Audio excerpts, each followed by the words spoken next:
Doktor, saya nak tanya satu lagi soalan tambahan. Jadi bagaimana pula dengan penghantaran borang pencalonan dan dokumen yang berkait? Adakah hanya melalui aplikasi atau masih ada option fizikal? Okey, kalau pencalonan memang setiap fasa tu saya bahagikan fasa proses pemilihan kita ada 3 fasa lah. Jadi fasa pertama ialah memperbaiki atau mengemas kini daftar keanggotaan, ya. Sebab itu akan digunakan nanti seterusnya lah, Itu yang pertama. Dan juga yang dalam fasa pertama ialah mendaftarkan diri sebagai pemilih atas talian, atau kita bagi akronim lah situ, PAT, pengundi atas talian. Pemilih atas talian. Kemudian masuk fasa kedua ialah fasa pencalonan. So fasa pencalonan ini juga akan berlaku dalam aplikasi Adil yang telah kita develop ni. Jadi maksudnya fasa pencalonan termasuklah yang berkaitan dengan fasa pencalonan ini, iaitu bantahan, proses bantahan dan proses rayuan juga akan berlaku atas talian dalam aplikasi Adil ni. Of course lah, yang terakhirnya ialah fasa pemilihan. Jadi tak ada sekarang ni sistem dalam pencalonan kita akan ada borang ni lah, pencalonan kita. No, everything is paperless. Semuanya yang nak jadi calon, sebab tu kita minta kalian. Ini saya tekankan, kalau siapa anggota yang melihat menonton secara langsung kita ni, setiap yang berhasrat nak jadi calon, tolong download aplikasi Adil ini dan membuat kemaskini kendiri dalam aplikasi Adil. Jadi bila you besok jadi calon, you just type your IC number, everything about you is there. Jadi tak payahlah sibuk-sibuk nak tulis lagi alamat ke apa, tak payah. We make it easy for you. Jadi tolong sekarang ni, orang kata biarlah bersusah-susah dahulu, bersenang-senang kemudian. So all those nanti maksudnya sehingga yang proses-proses yang saya sebut tadilah. Jadi itu saya memang ingatkan, siapa yang nak jadi calon dia kena download, sebab kemaskini kena berlaku dalam aplikasi Adil. So download dan buat apa yang sepatutnya. Saya nak tambah yang Dr. Zaliha ungkap tadi, Azman, supaya jelas. Di mana peranan ibu pejabat dekat sini? Tugas hakiki ibu pejabat dalam menguruskan keanggotaan. Jadual tetap atau agenda tetap Biro Politik dan MPP adalah memaklumkan tentang keanggotaan baru yang dibuang kerana kes disiplin, yang digantung atau yang ada mohon keluar parti. Daftar pemilihan terkini. Kita sangat telus kepada Biro Politik dan MPP. Itu agenda tetap laporan Sesar Agung. Baik.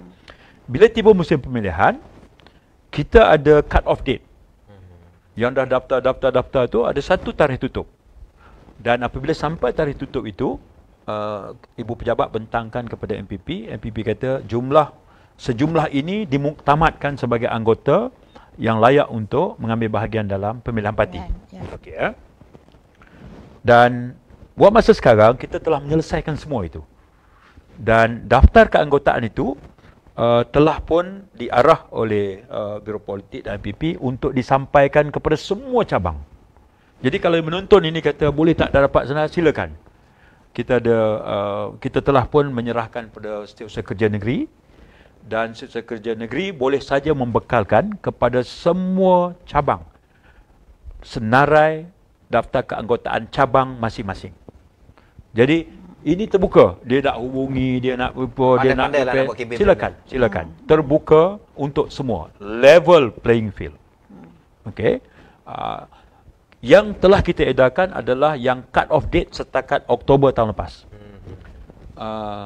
Bila kita update keanggotaan. Jadi apa jadi pada yang November, Disember, Januari? 3 bulan. Sebab kita tutup pada 31 Januari. Betul. Yang itu tentative date kita adalah sekitar 25 Mac, 26 Mac itu dalam bentuk PDF juga kita akan kongsikan kepada 3 bulan semua cabang. dia tinggi, betul? Tinggi, sebab tinggi. Jadi kita tak dapat sekalikan dengan tempoh yang saya sebut tadi. Jadi anggota parti sekarang berhak untuk memilikinya, memanfaatkan senarai itu.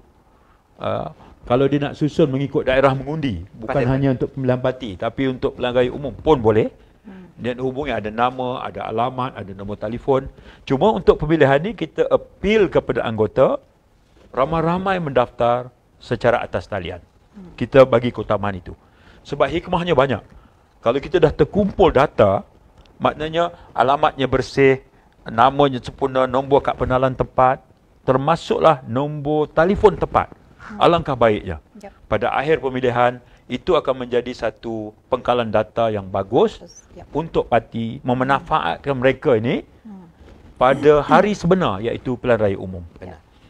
Baik. Cuma in addition tu apa yang Datuk Seri sebut tadi, Ya. saya nak tambah, even dalam sebab kita bercerita tentang sistem pencalonan tadi, setiap mereka yang akhirnya berjaya menjadi calon lah, ya, kita juga akan bekalkan untuk mereka buat kempen lah. Kita again lah telus dan kita cuba sebaik mungkin untuk memanfaatkan sistem demokrasi yang kita sebut-sebut ni, kan. So kita akan bekalkan juga kepada calon, tapi dia tengoklah, maksudnya dia berkait macam katalah dia calon kepada ketua cabang sekian-sekian, kita akan bagi keanggotaan di cabang tersebut free of charge.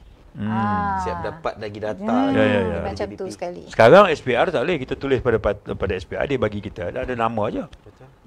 Tak ada. Kita beli. Nak cari. Beli. Ini kita bagi percuma, lengkap dengan nombor telefon, nombor semua, silakan. Beruntung jadi anggota keadilan ni sebenarnya. Nak pemilihan macam-macam dapat pertolongan. Ya.